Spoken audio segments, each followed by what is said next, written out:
What's up, YouTubers, Yu-Gi-Oh fans, friends? This is going to be my deck profile for the Gadgets 2017. Basically, I've been playing Yu-Gi-Oh and Gadgets for a long time, and I always try to keep up with the new meta, with whatever's coming out for them, so here we go. These guys just came out, the Gold and Silver Gadgets.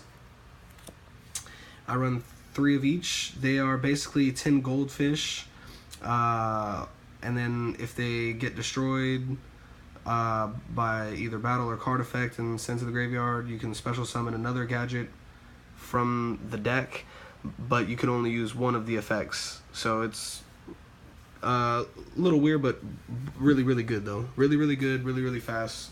Make them a lot faster, a lot better. The gadgets, I only run 2 of each, basically because 3 would be too many and 1 would be too little since they search for each other. So I run 12 total gadgets, and that's it for my gadgets. Then I run 3 10 goldfish. Pretty much summon and get the special summon another level 4 from your hand. Speedroid Manko, I run 1 of him. Basically, if you attack me directly, I can special summon him, and if I do, all of your monsters go to defense position. Pretty good little lifesaver, and he's a 4-star machine, so he fits in with the deck pretty nicely. You can search him with Gear Giant and stuff like that.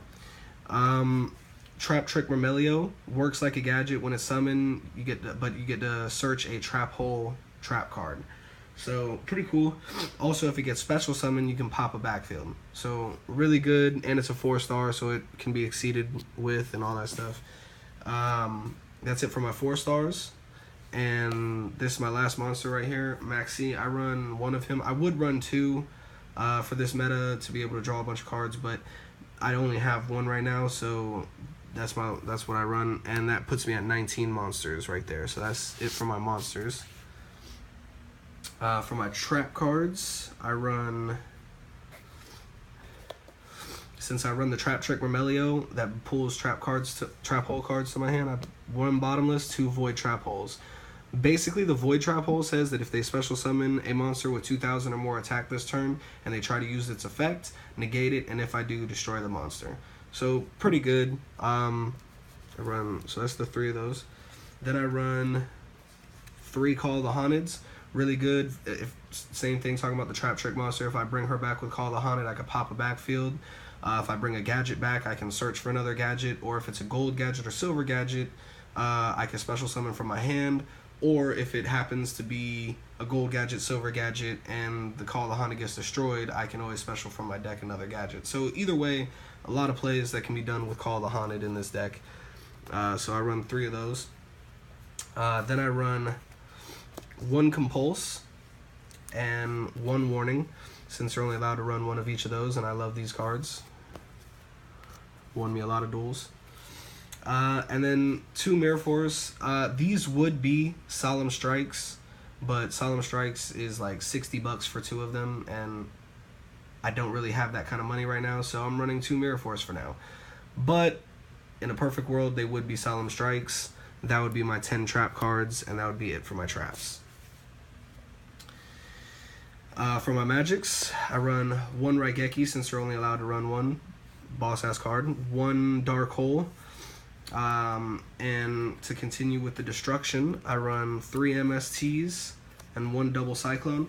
Double Cyclone with MSTs is a good combo. Double Cyclone with Compulse, with the Call of the Haunted, that's a dead Call of the Haunted, or even if it's with a Call of the Haunted on a gold or silver gadget and I destroy the gadget, I can special summon another one from the deck and still pop one of your backfields. Just really good combos with this card in the deck, so I run 1 of them.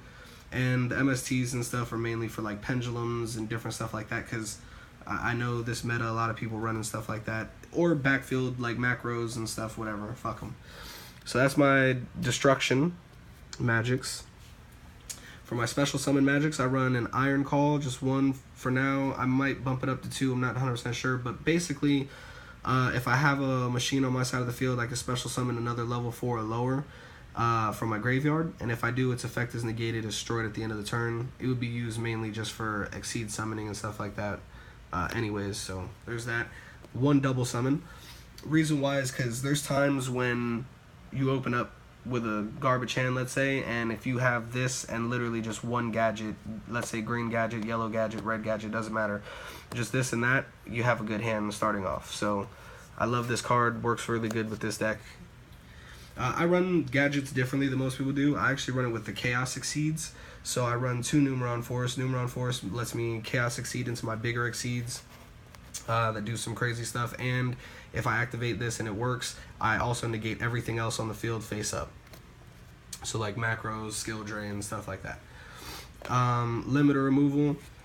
Since I run machines, basically this is the OTK. Everybody knows what that does. Double the machine's attacks and destroy them at the end of the turn.